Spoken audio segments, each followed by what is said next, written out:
la roja bandera, la solidaridad, la roja bandera vencerá. La hora de la insurrección. Ahí quiero resumirles con una lectura muy breve de la manera en que se produce el alzamiento. Todos aguardaban que un buen día apareciesen de súbito los bolcheviques en las calles y empezaran a fusilar a los que usaran cuellos almidonados. Pero en realidad el alzamiento se produjo con la mayor sencillez y a plena luz del día. Así se arranca la revolución bolchevique, la insurrección de octubre, que en realidad no es octubre, es noviembre, pero se le dice de octubre porque ese era su calendario en aquel momento. El control obrero que había logrado los bolcheviques, la incidencia en sindicatos, pero en soviet principalmente, no tanto en sindicatos. En sindicatos los bolcheviques no tenían fuerza. Los bolcheviques se hacen fuertes es en los soviets, es en las asambleas, porque la capacidad de oratoria y sobre todo porque el discurso de los bolcheviques y la convicción del programa mínimo, que la claridad que tenían los cuadros bolcheviques del programa mínimo era tan llana, tan sencilla y se identificaba tanto con las aspiraciones de la gente que hacía que crecieran en prestigio de manera muy rápida. En una asamblea te elegían al representante bolchevique. Ahí fue donde tuvo una posibilidad, pero hay que hacer notar, Rusia era un país lleno de organizaciones inmensas. La organización de los trenes era que hasta el último trabajador del sistema ferroviario, que posteriormente fue una de las cosas que más se opuso a la revolución bolchevique, tuviera participación directa, real, en las cosas. O sea, los trabajadores estaban organizados en toda Rusia. No solamente los trabajadores, estaban organizados los campesinos, estaban organizados los soldados, estaban organizados los empleados de banco, los empleados de telégrafo, los empleados de todo. Toda Rusia era un mare magnum de organizaciones. Todo el mundo quería estar organizado en algo porque querían asirse de algo. Era el cambio, imagínense la fiebre que significaba que participabas en el poder. Sentir que participabas en el poder. Esa era la sociedad rusa en ese momento. Y eso tiene que valorarlo en términos de la comprensión. Entonces, nacen por toda la Unión Soviética, por toda Rusia y por todos los países también cercanos a Rusia, Estonia, Letonia, Lituania, Finlandia, todos esos paisitos, Ucrania, empiezan a nacer una multiplicidad de organizaciones que sustituían a las organizaciones que la sociedad zarista y la sociedad despótica había dejado. Entonces había ese momento de tránsito entre una sociedad que se descomponía totalmente y el nacimiento de una nueva forma de organización de la gente. La gente empieza a participar y empieza a incorporarse y empieza a querer estar. Es el primer momento en que los descalzados, los desposeídos, los paten en el suelo, como se dice aquí en Venezuela, los que no tenían ni siquiera trabajo, participan. Empiezan a participar y empiezan a sentir que son parte de un poder, que son parte de la posibilidad de construcción de un poder político y que tienen capacidad de decisión. Ese acto de levantar la mano o de colocarse al lado de un salón para los rusos se convierte en una cosa extraordinaria. Y entonces los desclasados, los descalzados, los pobres de la tierra, empiezan a participar y deciden participar, deciden incorporarse. Y, por supuesto, como en toda sociedad capitalista, era la mayoría. Era la mayoría. Y ahí hubo énfasis de la atención de los bolcheviques. Entonces, ese papel de las clases desposeídas en la lucha de clases es fundamental. El zarismo se olvida muy rápido, pero también el pueblo ruso, al participar en las asambleas en muy corto tiempo, en meses, se olvida también de la democracia representativa. Entonces, esos representantes sindicales que habían sido electos chocan con los representantes que estaban fresquitos, que acababa de elegir yo en el soviet. Entonces, claro, los rusos decían, es que este lo elegí yo, y este lo elegí ahorita en asamblea, el otro fue un proceso electoral, votando, y un papelito, y una cosa. No, este lo elegí yo fruto del debate, fruto de sus posiciones políticas, de sus posiciones de clase. Y esa identificación entre el elector y el elegido, también es una forma de representación, pero es una forma de representación distinta, porque es una forma de representación que vincula el sentimiento del representante y su discurso con el representado. El representado se veía expresado en ese representante de manera más nítida y más directa, más concreta, porque los cambios de los soviets, o sea, si hoy me elegían a mí representante del soviet y la cagaba, mañana hacían otra asamblea y me destituían y nombraban a otro. Entonces la volatilidad, la capacidad de cambio, de reposición del liderazgo soviético acelera también los cambios políticos y es lo que acelera el crecimiento y el desarrollo de los bolcheviques. Eso es lo que acelera el desarrollo de los bolcheviques, de crecimiento, de la incorporación de masas enteras al Partido Comunista Bolchevique previo a la revolución, a la insurrección. Entonces, se decide la preparación de la insurrección en los soviets, en el movimiento de masas, es donde estaba la disposición a la insurrección. La dirección del partido bolchevique, incidida en buena medida y suplicada, pedida, exigida, como quieran verlo, por Lenin, se da en el Comité Central, y en relación con este Comité Central hay varios debates, pero lo más cercano, por lo menos de lo que yo he investigado, no es lo que expresa John Reed, pero más o menos se acerca, es el papel de las bases del partido, es el papel de los cuadros de base y de dirección intermedia del partido en la incidencia en ese Comité Central. Y les voy a leer un fragmento que yo creo que es muy importante que ustedes... Le voy a leer un fragmento y luego le hago la aclaratoria. El Comité Central permaneció reunido toda la noche del el 10 de octubre, el 23 para nuestro calendario, el 10 de octubre. Allí estaba representada la flor intelectual del partido bolchevique, todos los líderes y también los delegados obreros de la guarnición de Petrogrado. Los únicos intelectuales partidarios de la insurrección eran Lenin y Trotsky. Hasta los militares estaban en contra. Se puso la votación y la insurrección como decisión fue rechazada. Entonces se levantó del sitio un obrero. Con el rostro contraído de ira, dijo: hablo en nombre del proletariado de Petrogrado, declaró con rudeza. Nosotros estamos por la insurrección. Hagan lo que quieran, pero yo les declaro que como permitan la disolución de los soviets, no marcharemos más con ustedes por un mismo camino. Se le adhirieron varios soldados y después votaron de nuevo y la insurrección quedó decidida. No obstante, el ala derecha de los bolcheviques, dirigidas por Rysakov, Kamenev y Zinoviev, prosiguió su campaña contra la insurrección armada. Pero en la mañana del 18 de octubre, 31 para nuestro calendario, apareció en el Rabochi Put el primer fragmento de Carta a los Camaradas. No fue en realidad en esa fecha, fue un día después. La Carta a los Camaradas de Lenin, una de las piezas de propaganda política más audaz que ha conocido el mundo. En ella Lenin presenta serios argumentos a favor de la insurrección y analiza con detalle todas las objeciones de Kamenev y Zinoviev, públicamente, en el periódico. O el paso a los liberdanes, la derecha, y la franca renuncia a la consigna, todo el poder para los soviets o la insurrección. Aquí no hay término medio.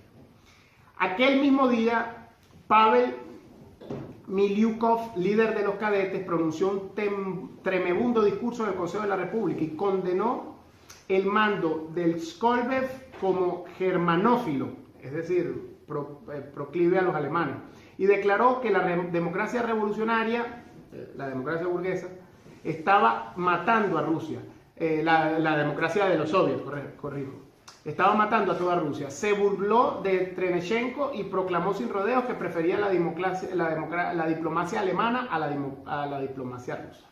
Y los escaños de la izquierda, bueno, eso ya es otro detalle.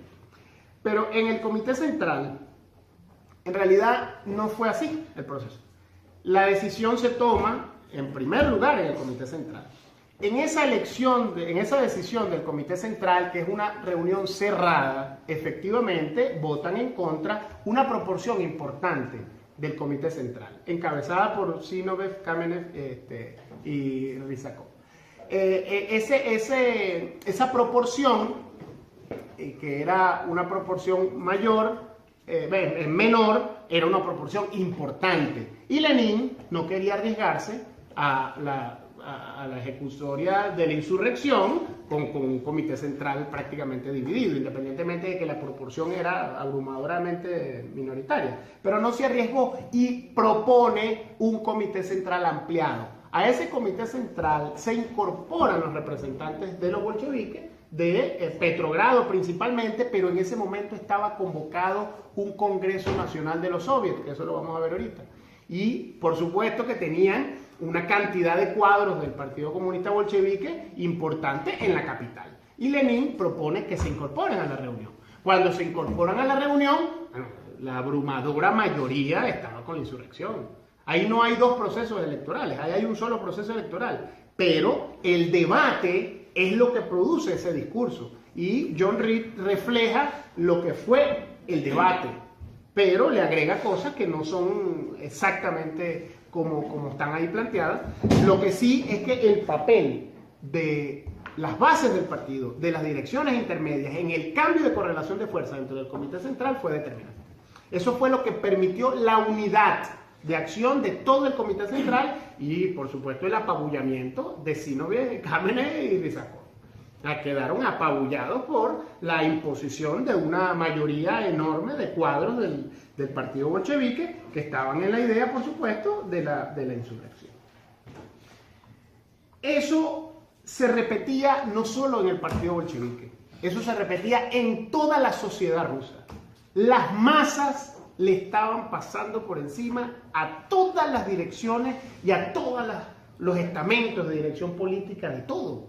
Las masas no reconocían ya las direcciones políticas establecidas, pero tampoco reconocían al sindicato, tampoco reconocían al patrono, no reconocían a nadie. Había una insubordinación generalizada en el pueblo ruso. Y una insubordinación generalizada atizada no solamente por las ideas programáticas, por la claridad que empieza a introyectar en la sociedad rusa el partido bolchevique, sino atizada por dos elementos que creo que hay que tener en cuenta desde el punto de vista de las condiciones subjetivas. En primer lugar, por el despertar de una etapa de monarquía terrible, ¿no? En medio de una guerra, despertar a las ideas de democracia y de participación.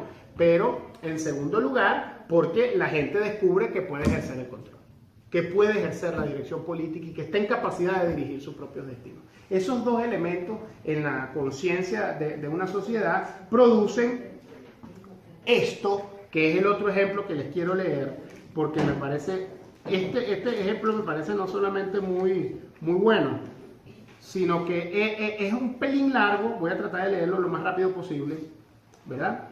Pero hay una asamblea de los Junkers, que eran los que se montaban a caballo, ¿no? De los soldados, que eran unos soldados sumamente fuertes, eran la fuerza de choque más dura que había. O sea, después de los blindados, esos soldados que iban a caballo, con bayonetas y espadas y sables, unos tipos rudos, ¿no? Bueno, ahí los bolcheviques no tenían casi nada. Y entonces hay una asamblea para decidir si estaban en el medio, no se ponían al lado de la insurrección, o si se ponían al lado de la insurrección, o se ponían al lado del gobierno. Eran tres decisiones que podías tomar, ¿no? Y se para un soldado viejo con algo, Rafael, con algo de criterio, y dice: no tengo que deciros que soy un soldado, no tengo que deciros que quiero la paz, pero debo decir que el partido bolchevique, al que vosotros y todos los demás bravos compañeros habéis derribado para siempre del poder de la al que vosotros y todos los bravos compañeros que habéis derribado para siempre del poder la sanguinaria burguesía, ayudasteis a hacer la revolución de los obreros y soldados, prometió proponer a todos los pueblos la paz. O sea, ese partido es el que prometió la paz. Hoy esa promesa ha sido cumplida. Os quieren convencer, pero para que quedéis neutrales en los momentos en que los Junkers y los batallones de choque, que jamás fueron neutrales, disparan contra nosotros en las calles y traen a Petrogrado, a Kerensky o a otro cualquiera de la misma banda. Kadelin avanza sobre Don. Kerensky se acerca desde el frente. Kornilov ha sublevado... Kornilov, ¿saben quién es, no? Kornilov ha sublevado a los tequineses y quiere repetir su aventura de agosto, en julio. Agosto. Los mencheviques y eseristas piden que no permitan la guerra civil, pero ¿qué les permitía a ellos mantenerse en el poder si no era precisamente la guerra civil? Esa guerra civil que comenzó en julio y en la que siempre estuvieron al lado de la burguesía, como están ahora. ¿Cómo puedo convencerlos yo si están tomando ya la decisión de mantenerse neutrales? El problema está completamente claro. De un lado está Kerensky, Kaledin, Kornilov y los mencheviques, eseristas y cadetes y las dumas municipales, la oficialidad. Ellos dicen que sus objetivos son muy buenos. Y al otro lado estamos los obreros, los soldados, los marinos, los campesinos pobres. El gobierno está en las manos de ustedes. Ustedes son los dueños de la situación. La Gran Rusia les pertenece. La van a entregar. Krylenko apenas se podía sostener de pie del cansancio, pero a medida que hablaba era más clara su voz. La profunda sinceridad que se ocultaba tras sus palabras, terminando su discurso, se tambaleó y estuvo a punto de caer. Centenares de manos lo sostuvieron en la alta y oscura sala que se estremeció de los estruendosos aplausos y gritos entusiastas.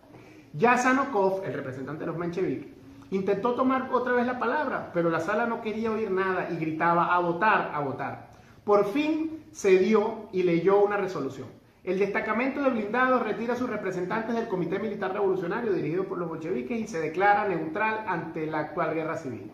Invitaron a pasar a todos a la derecha, a los que estuvieran a favor de la revolución, y a la izquierda, a los que estuviesen en contra. Al principio hubo un momento de duda y de expectación, pero luego el gentío empezó a desplazarse más y más rápidamente hacia la izquierda. Centenares de corpulentos soldados avanzaban como un rumor de paso por el suelo sucio y apenas iluminado. Tropezaban unos con otros.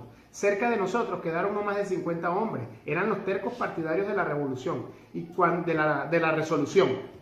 Y cuando bajo las altas bóvedas de la sala retumbó el grito entusiasta de victoria, se volvieron y salieron rápidamente del edificio.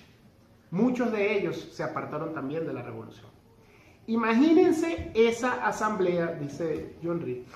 Esa misma lucha se repetía en cada cuartel, en todas las ciudades, en todas las regiones, en todo el frente y en toda Rusia.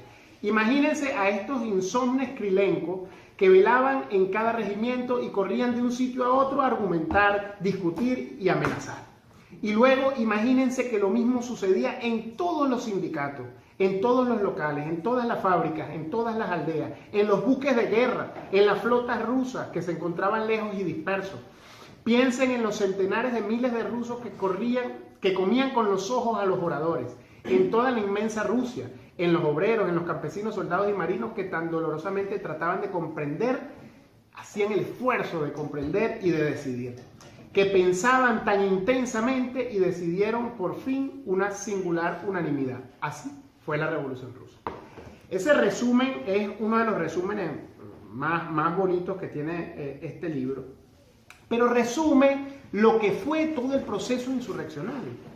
Fue el momento en que las masas establecieron con más transparencia cuál era su destino. Si su destino era asumir el control y las riendas de la situación o mantenerse con la forma de ejercicio del poder que hasta ese momento estaba determinado. Este escenario se da en medio de la convocatoria del Congreso Nacional de Soviet Soldados, Campesinos y Obreros. Eso fue una propuesta que no nació de los bolcheviques. La idea del Congreso nació primero por la necesidad a partir del fracaso de la insurrección de julio y las elecciones de septiembre que generaban un cambio en la correlación de fuerzas de toda la sociedad rusa. Pero, adicionalmente,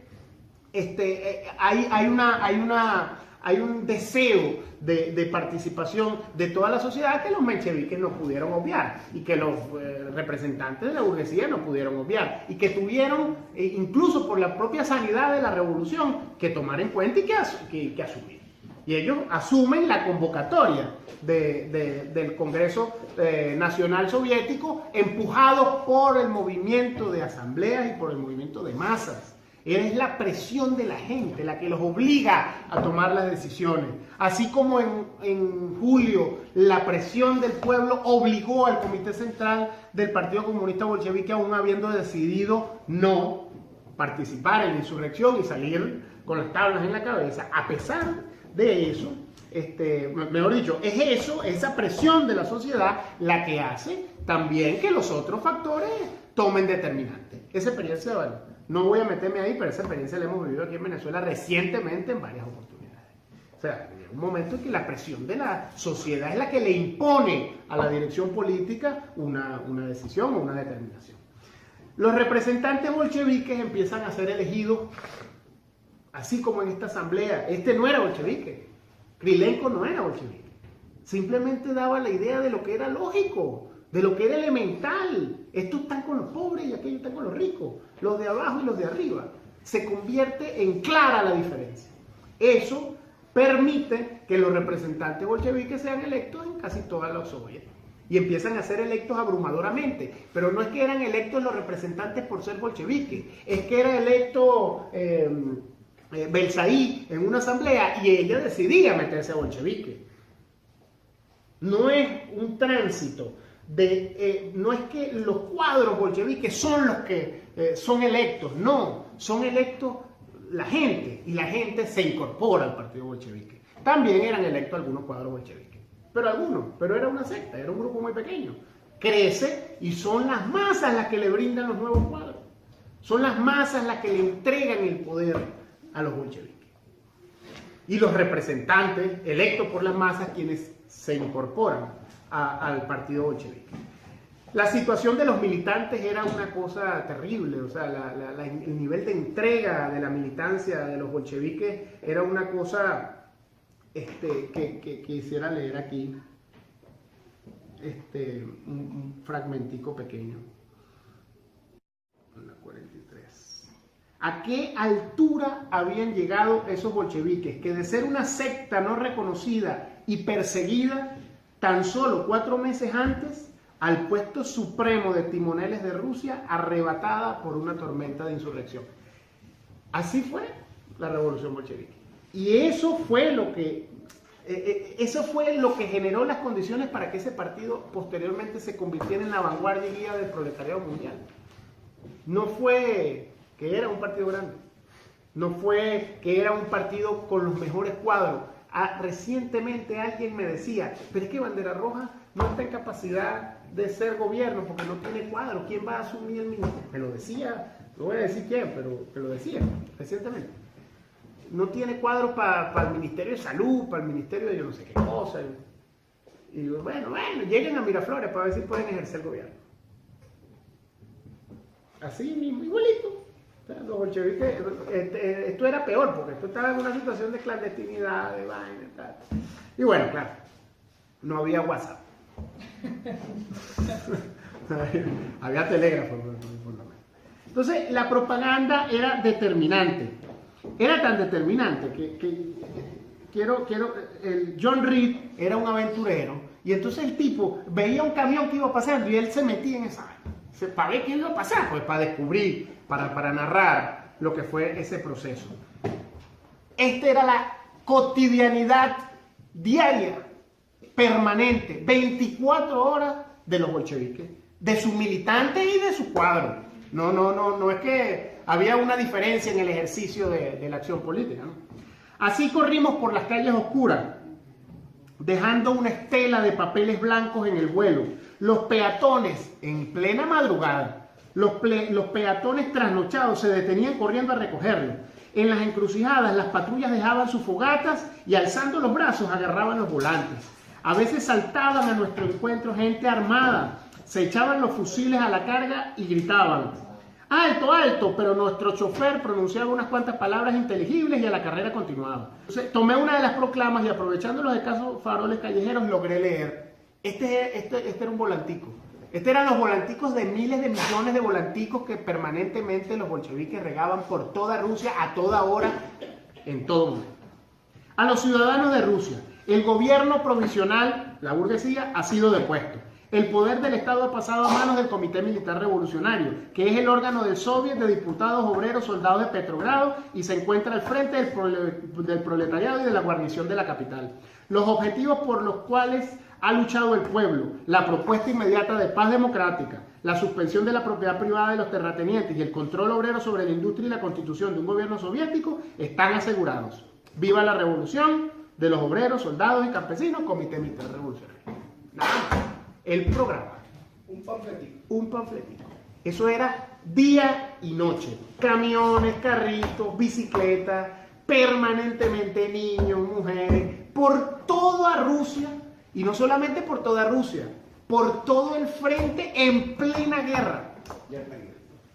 En plena guerra, el periódico, pero el periódico llegaba a un segmento muy pequeño. La población rusa no llegaba al 40% de alfabetización. Entonces, nadie sabía leer esa verga.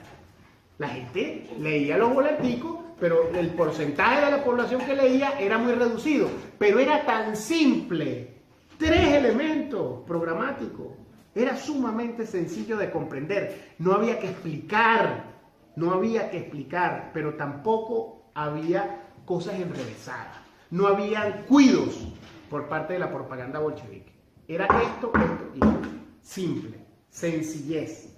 Y además la inmediatez del permanente tiqui repartido volante. El programa mínimo se encuentra en ese momento con el programa máximo. Y el sentimiento de las masas coincide con el sentimiento, con lo que plantea ese programa bolchevique. Eso es, ese entronque es lo que permite la mejor condición para que el partido bolchevique logre acceder a la dirección, al estamento de timonel de toda la revolución. La democracia y el fin de la monarquía y el fin del despotismo. Eso era lo que chocaba. Ese era el choque fundamental. La audacia bolchevique fue la determinante en todo ese proceso. Sobre la audacia bolchevique, un pasaje. Eran los únicos de toda Rusia que poseían un programa definido de acción. Eran los únicos de toda Rusia que mientras los demás estuvieron 8 meses, no hacían otra cosa más que hablar, ellos tenían un programa y un plan de acción. Eso era lo fundamental de los bolcheviques.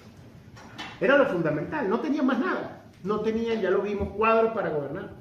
No tenían militancia, no tenían dirección política real, no tenían diputados en casi ningún lado.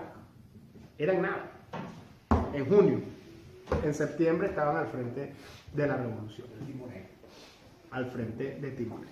Y sobre su papel y sobre la participación concreta de los bolcheviques, sí les quiero leer un fragmento que salió en un periódico.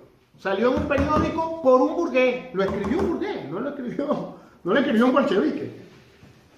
En el periódico francés en Petrogrado se insertó este artículo.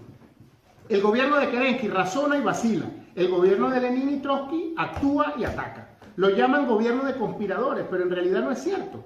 Naturalmente, como todo gobierno revolucionario que ha triunfado sobre los enemigos, es un gobierno de usurpadores, porque los bolcheviques los acusaban de usurpadores. Pero no es un gobierno de conspiradores. No, estos hombres no son conspiradores, no conspiran, al contrario, actúan audaz y abiertamente, sin palabras suavizadoras, sin encubrir intenciones. Hacen todo con sus fuerzas de agitación a plena luz del día, reforzados por la propaganda en las fábricas, en los cuarteles, en el frente, en todo el país, en todas partes. Fijan por adelantado, abiertamente, el día del levantamiento armado, el día de la toma del poder. ¿Conspiradores? Nunca. Ese es un artículo que aparece en un periódico en ese momento, en plena insurrección. Entonces, los bolcheviques lo que fueron es valerosos, valientes, pero interpretaron el momento y no estaban conspirando, abiertamente planteaban sus principios, obviamente que hacían cosas encubiertas, tenían una estructura de clandestinidad, una tradición de clandestinidad enorme. Pero una cosa es que tu estructura y tu aparato orgánico, que era el caso de los bolcheviques, estuviese con una tradición de clandestinidad, de manejo de organizaciones encubiertas, secretas, para preservar a los cuadros. Eso es una cosa, y otra cosa es que tu planteamiento político, que tu planteamiento inmediato, que tu plan de acción sea clandestino. Son cosas totalmente distintas, son cosas totalmente contrarias. Entonces, eso en medio de una sociedad tan conflictuada, tan enredada, en donde la mentira y la propaganda del enemigo, que tenía muchísima más eficiencia y más eficacia también en muchos momentos que la propaganda bolchevique, estaba en su apogeo. O sea, mientras los bolcheviques iban en un camioncito, como narra John Reed, repartiendo un volantico, bueno, pasaban 2 aviones por Petrogrado y se soltaban 2 millones de proclamas. No, o sea, no era una cosa solamente de... No. O sea, mientras el Twitter de los mencheviques tenía 400 o 500 mil seguidores, el Twitter de los bolcheviques tenía 12 mil. Eso era la realidad de la propaganda. Pero esa propaganda de 12.000 tenía mayor capacidad de incidencia que el Twitter de los 400.000. Tenía mayor capacidad de incidencia por lo que he señalado anteriormente. Porque se identificaba con los sentimientos de la gente. Porque se identificaba, porque no solo se identificaba el planteamiento, sino que la gente se identificaba con el planteamiento por la sencillez de la palabra. No le hablaban a intelectuales, no querían educar a nadie, querían orientar, que es distinto. Y esa idea de propaganda, esa idea de concepto de propaganda es fundamental que uno comprenda para entender por qué fue tan efectiva y por qué los bolcheviques se convirtieron en los grandes timoneles de la revolución. Las asambleas, la democracia soviética y la revolución, sin un solo representante bolchevique, se dio en toda Rusia. Sin uno. Donde no habían representantes bolcheviques, se daba la revolución. Y se daba inevitablemente. Les leo otro pasaje, porque quiero inundarlos de anécdotas. Este es largo, pero cómo se da esa revolución y cómo choca el estamento de poder contra las asambleas. Este tipo, John Reed, se recorrió un coñazo de sitios y entonces se metió en un cuartel. Él se metió en un cuartel porque él era así. Pues. Él andaba con un salvoconducto que le dio Lenin y Trotsky fue el que se lo dio. Y andaba con su salvoconducto y lo presentaba en todos lados. Entró a un cuartel. Sí, también. Entramos en el comedor, donde nos sentamos en una larga mesa en el centro. Había unos 20 oficiales de punta en blanco, luciendo sables con incrustaciones de oro y plata, cruces y las cintillas de las condecoraciones imperiales. Cuando entré, todos se pusieron de pie cortésmente y se sentaron al lado del coronel, un hombre cuadrado de espaldas y barba gris. Las ordenanzas, los mozos, servían la comida en silencio. El ambiente era el mismo que en cualquier club de oficiales de Europa o de la monarquía. ¿Dónde estaba allí la revolución? ¿Usted no es bolchevique? Le pregunté al general, al coronel. En torno de la mesa todos sonrieron, pero reparé en que 2 o 3 me miraron temerosos. A los mozos. Los oficiales miraron hacia los mozos, ¿no? Con cuidado. No respondió mi nuevo amigo. En nuestro regimiento, no respondió mi nuevo amigo. En nuestro regimiento no hay más que un solo oficial bolchevique. Pero a esta hora está en Petrogrado. O sea, ahí no había bolchevique. El coronel es menchevique. El capitán es cadete de la derecha. Y yo soy socialista revolucionario de derecha. Debo decirle que la mayoría de los oficiales de nuestro ejército no son bolcheviques. Pero tienen fe, como yo, en la democracia y consideran su deber seguir a la masa de soldados. Terminada la comida, los mozos trajeron el mapa. Los mozos que estaban sirviendo la comida, presten atención a este detalle, ¿verdad? Trajeron el mapa y el coronel lo extendió sobre la mesa y los demás se agruparon en torno suyo. Aquí, dijo el coronel señalando unas anotaciones en el lápiz en el mapa, estaba esta mañana nuestras posiciones. Vladimir Kornilovich, ¿dónde está ahora nuestro destacamento? Y el capitán Gerol lo indicó. En cumplimiento de las órdenes, hemos ocupado las posiciones a lo largo de la carretera Karasiv y me relevó a las 5. En ese momento se abrió la puerta y entraron al comedor el presidente del Comité Regimental de Soldados. Entraron. Se unieron al grupo que rodeaba al coronel. Se inclinaron sobre el mapa. Perfecto, dijo el coronel. Los cosacos han retrocedido en nuestro sector 10 kilómetros. Yo considero necesario adelantar las posiciones. Señores, esta noche nos mantendrán ustedes en la línea fortificando las posiciones mediante... Perdone, interrumpió el comité regimental, el soldado.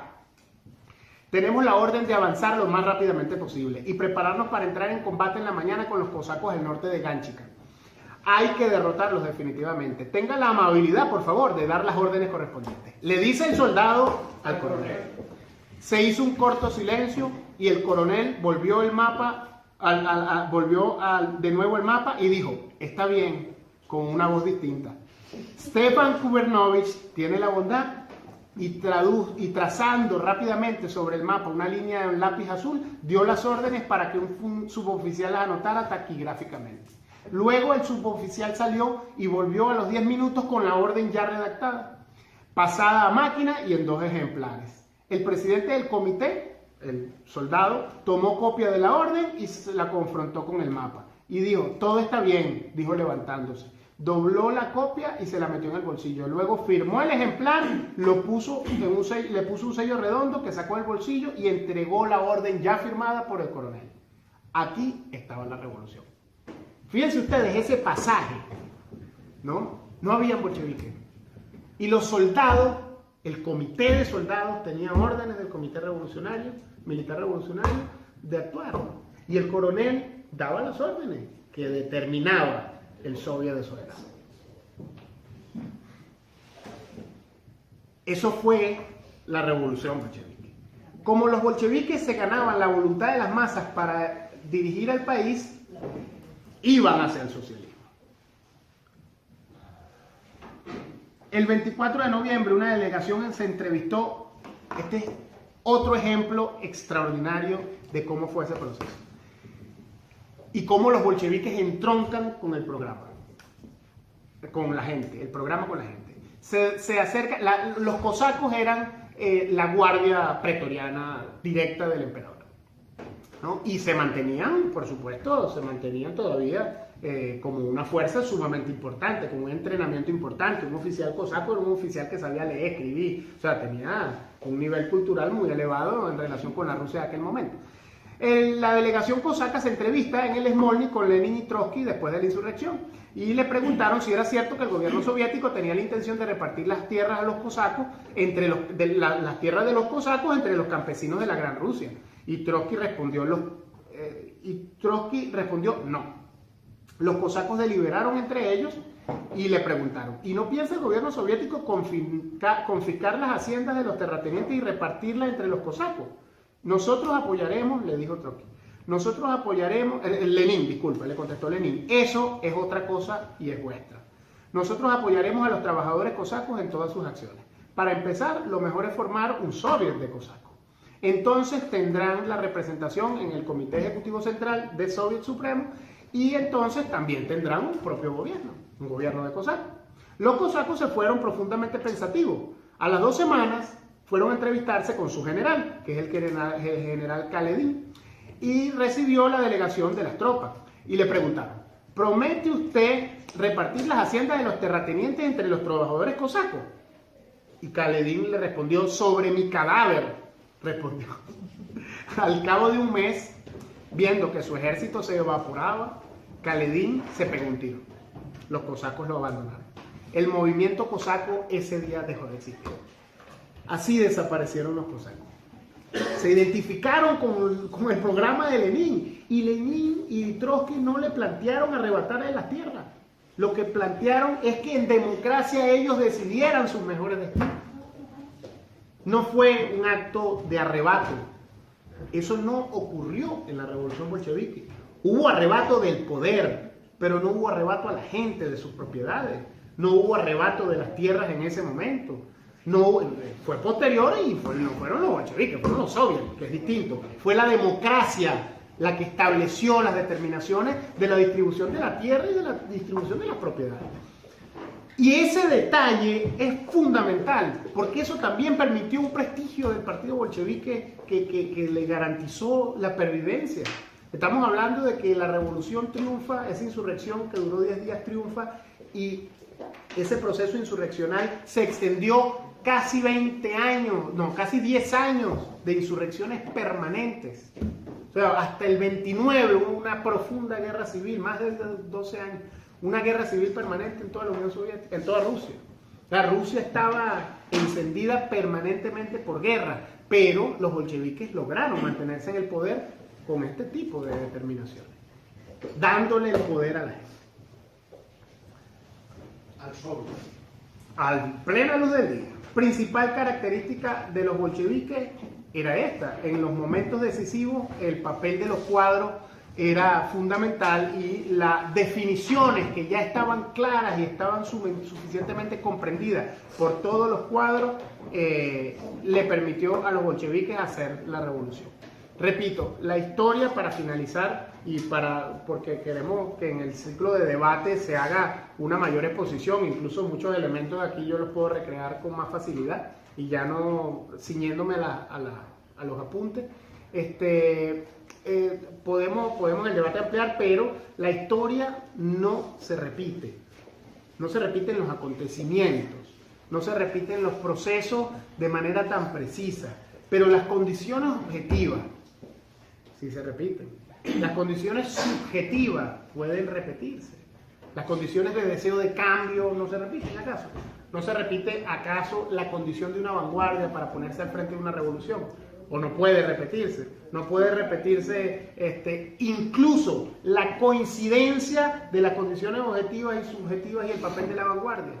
Eso se puede repetir. Eso se va a repetir en la historia permanentemente. Porque si la historia, partimos del criterio de que la historia de la humanidad es la historia de la lucha de clases, bueno, la lucha de clases no va a cesar. Y la forma en que se expresa la lucha de clases no va a cesar hasta que desaparezcan las clases en pugna. Ese es el principio que permite entender que no se trata de que la historia se repita. Lo que se repite son las condiciones y la actuación de los cuadros de una vanguardia, sea de derecha, de izquierda, ya hablando en términos generales, en términos genéricos, la actuación de los cuadros en un momento histórico determinado es el que va a determinar el curso de los acontecimientos.